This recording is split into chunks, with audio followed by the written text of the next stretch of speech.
بسم الله الرحمن الرحيم. ومنها ما وقع مثنى مثل لبيك وسعديك. غرض د مصنف په دې عبارت سره بیان د هغه موضوع دی، د هغه مواضعونه چې په هغې کې د مفعول مطلق عامل قیاسي طور باندې حذف کول واجب دی. یعنی غرض د مصنف په دې منها سره موضوع بیانول دی. نو مصنف علیه رحمت فرمایي چې دا موضوع د هغې مواضعونه چې په هغې کې د مفعول مطلق عامل قیاسي طور باندې حذف کول واجب دی. دا موضوع د هغې مفعول مطلق دی چې دا مفعول مطلق تثنیه واقع شوی وي، یعنی صورتا تثنیه وي، حقیقتا تثنیه نه وي، او دا د تکرار او د تکثیر لپاره راوړل شوی وي. یعنی د دې لپاره راوړل شوی چې دا دلالت وکړي په تکریر او تکثیر باندې. نو په دغه موضوع کې په کوم ځای کې چې دا مفعول مطلق تثنیه وي او د تکثیر او د تکریر لپاره راوړل شوی وي، یو قید پکې بل دی. مصنف علیه رحمت صراحتا نه دی ذکر کړی، لیکن په مثال باندې اکتفا کړې ده، چونکې په مثال کې اضافت دی او اضافت فاعل یا مفعول طرف ته شوی وي. نو د دغه مفعول مطلق عامل قیاسي طور باندې حذف کول واجب دی.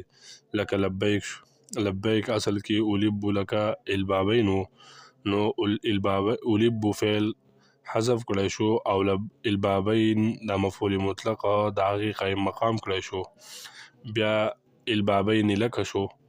نو د دغه مزیدو دا مصدر مو مجردو ته واړو او د دغه مجردو د مصدر د دې اضافه لام مو د تخفیف لپاره حذف کو او د دې مو اضافت وکړو، دغه ضمیر د مفعول ته نون د اضافت د وجې نه وغورځېدو او د با په با کې ادغام وکړو، نو لبیک شو.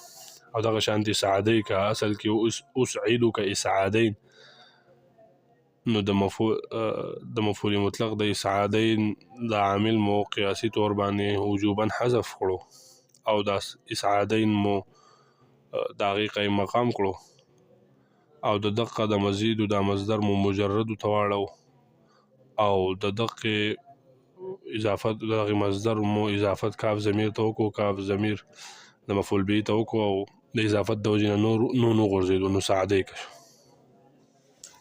اوس دلته یو اعتراض د اعتراض دا دی چې تا ووایي چې مفعول مطلق تثنیه واقع شوی، نو ضربت ضربین کې دا ضربین تثنیه دا عامل نه دی حذف کړی شوی، یعنی مفعول مطلق دی او تثنیه واقع شوی ده.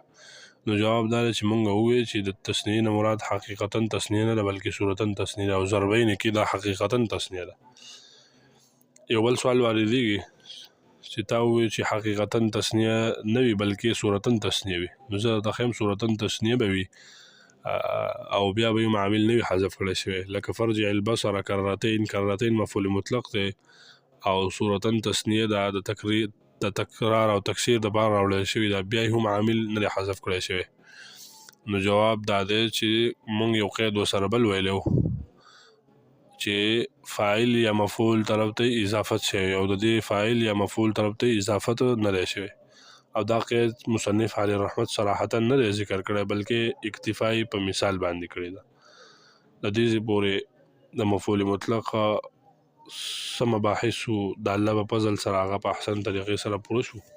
موږ خپل کوشش وکړو چې هغه په عام فهم او آسان انداز کې بیان کو. سبا روان درس کې به انشاءالله د مفعول به تعریف او د هغې احکامات ذکر کوو. واخر دعوانا الحمد لله رب العالمین.